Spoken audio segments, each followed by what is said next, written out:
Yo mga kabalen, Maya Payaldo Kekongan. Sarap ng araw, mainit. Punta tayo ng Talyar. Pagawa natin yung pumunta kasi ako kahapon. Pina-check ko yung brake, kailangan na daw palitan. Ang ganda ng sikat ng araw. Ngayon ay araw ng Lunes, 11:30 na ng umaga. Medyo malamig na. Malamig na dito sa atin. September. Kung September na ngayon. September 2nd week ng Lunes eh. Yan. Gastusan na tayo sa sasakyan. Sabi nila kahapon nasa 1.5 ito eh. Ay, tignan natin. Pagawa na natin kasi delikado pag hindi natin pinagawa brake ito. May naririnig na kasi akong parang pag nagbe-brake yung ganon. Kaya pinaano ko, yun nga. Balik na natin. Kahapon sana kasi, kaso hindi nila matatapos. Kasi alas 3 na, alas 5 magsasara. Mayroon pa silang 3 customer daw. Yeah. Ngayon natin dalhin. Siguro matatapos naman before 2. Kasi may pasok tayong alas 3. Huwag muna tayong mag-aircon. Magbukas muna tayong bintana. Ay. Anong date na ba ngayon? Tignan ko nga. Ano bang date ngayon? Oh, September 15. Dito lang naman sa Mr. Lube. Di ko na dinadala sa Toyota to. Dito na lang sa malapit. Pareho din naman. Pareho din naman. Ay. Oh, narinig nyo pag mag-ik sabi ng brake.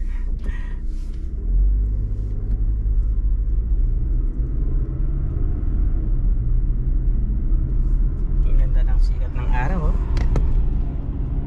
Diba? Tapos itong salamin natin, di pa natin napagawa, yung nag-crack. Pero hindi pa naman delikado. Dito na tayo sa Mr. Lube.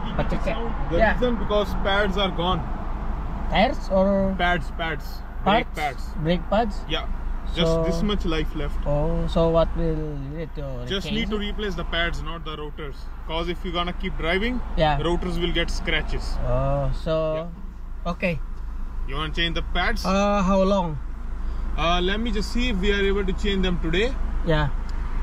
If we're gonna change them today, then it's gonna be like 40-45 minutes to change the pads. Okay, sure. Okay? Yeah. All right.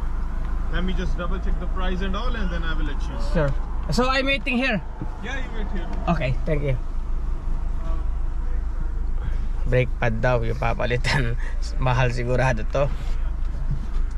You came yesterday also? Yeah, I came yesterday. In the evening, right? Yeah, but I don't have time to Did the guy already give you the price? Yeah, he said 1,500 or what? 1,500 for all four? Yeah, so they need to change all 4. Okay. So there's no discount of that? Okay, no worries, we'll check that. Okay, thank you. 1,500, 1.5 ha. Convert mo sa Pilipinas yan, 1,500. Yung kasing 1,000, 40K. 60,000. Wow, brake pad lang 60,000. Ganyan kamura at kaganda ang may sasakyan dito sa Canada. Pero alam ko ito first time pa lang papalitan. Ito kasi kinuha namin to 2017. Almost 8 years na. Pero sabi nung nakausap ko, dapat daw 80 kilometers papalitan na. Pero 83 kilometers na siya eh. 83 kilometers na. Ibig sabihin dapat napalitan na noon pa. Let's see. Nakasalang ng ating sasakyan.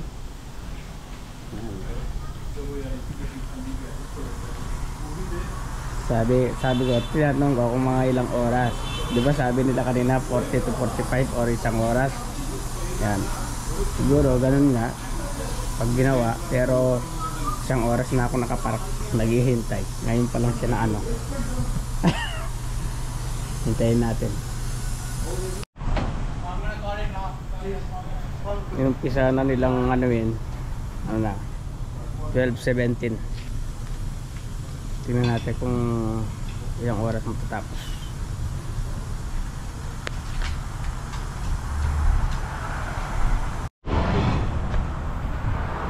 Balik na lang tayo. Ano muna tayo, wag?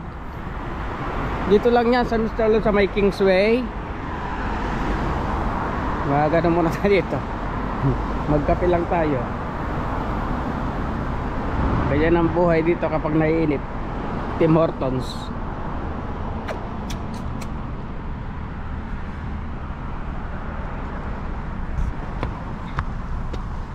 Bukas na kaya? Bukas na. Nga pala, alas 12 na pala. Magkape lang tayo, ayan. $2.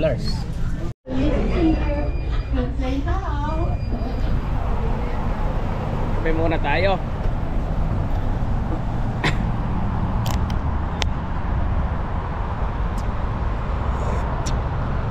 Black coffee lang, ang mahal no? $2 no? Convert mo sa Pilipinas, magkano to? 80 pesos. So okay, sa Pilipinas baka 100 plus na ito eh. Diba? Dito lang tayo sa malapit eh, yan. Tapat kabila lang siya. Yan. Pero dito muna tayo. Ayan.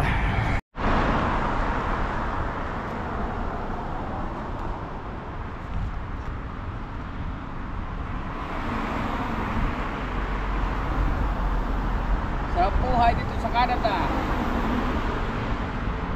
Hindi, pero mas masarap sa Pinas bakasyon, di ba? Dito mamaya trabaho na naman tayo alas 3 hanggang alas 11 ng gabi. Wala tayong pasok ng Lunes ngayon. Wala tayong tawag. Kasi pag umaga ko on call lang. Pag kumbaga sa part time lang kasi ako on call. Pwede kong kunin, pwedeng hindi. Pero kung wala ka namang gagawin, ba't hindi mo kunin, di ba? Pero ngayon wala akong tawag. October na yung pasok ulit.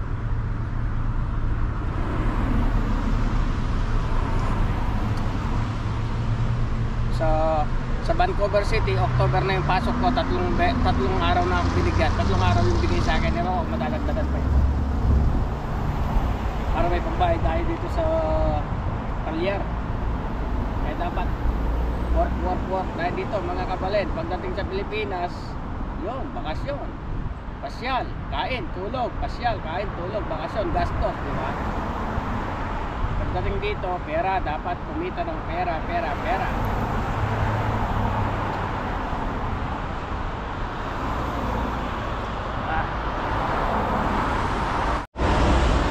Alam mo, pinabalak ko, wala pa akong 2 linggo dito. Ay, hindi. Saktong 2 linggo na ako, mamayang alas 7 ng gabi dito. 2 linggo na pala. Lunes pa lang ngayon. Tumating ako dito 6-7 eh. 6 mga ganyan. Nakarating ako sa bahay mga 6:30, mga 7 ganyan. Kaya 2 linggo na ako mamaya. Kaya binabalak ko na yung bakasyon ko sa next 2027. Kaya dapat mag-ipon-ipon muna tayo ulit. Tapos bakasyon, ganyan lang ang buhay mga kabalin. Baka bakasyon lang, trabaho lang. Kasi hindi rin biro ang magbakasyon. Siyempre medyo gastos, ticket. Pero okay lang, masaya, makasama mo yung ibang mga kamag-anak mo. Di ba?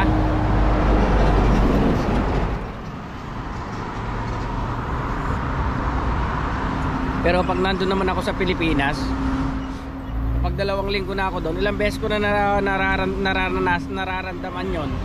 Bawat uwi ko, kapag nandun ako sa Pilipinas, kapag magtatatlong linggo na ako, yung 2 weeks na ako doon, parang gusto ko nang bumalik ba. Yung nainip ka na doon sa Pinas, yung sanay ka na rin sa pagising mo, trabaho, ating gabi matulog, ay pag-uwi, ganon. Namimiss mo na yung buhay dito eh. Lalo na kapag naubos na yung bala mo, wala na.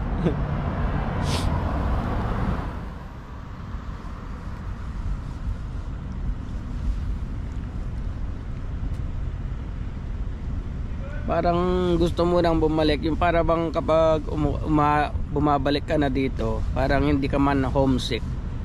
Kasi pagdating naman dito, nandito yung pamilya ko, pamilya mo, asawa mo, anak mo, di ba? Kaya parang okay lang yung 3 linggo na bakasyon ko.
Dito lang tayo, naghihintay, pakapi-kapi.